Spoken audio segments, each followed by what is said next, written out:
Okay, so may bisita tayo ngayon, 2E Love Life naman.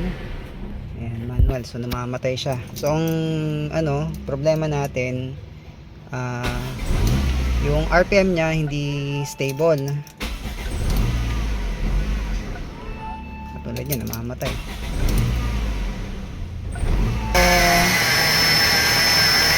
Ayan, ito yung problema. Vacuum reading niya mababa, tapos unstable siya.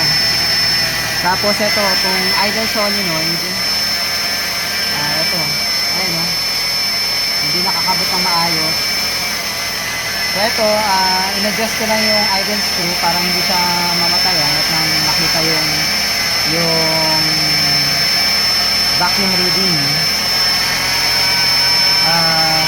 Ito rin, ayan, kanina siya eh. Ayan, makikita niya medyo may punit. So, hindi siya nakapasok ng maayos. So, ayusin pa rin natin yan. Kasi ito naman, dilinisin na yung card nito. So, sina-check lang natin ano ba yung mga posibleng problema pa. Ayan, saka yung vacuum advancer niya, yung sa manifold, hindi na natin nilagay kasi tinest natin sa vacuum pump, wala. Singaw na siya. Pero itong sa ported, okay pa naman.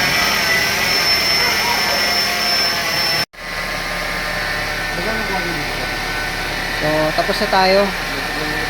Nalinis na yung card. So, napalitan na yung idle solenoid. Naitono na rin to.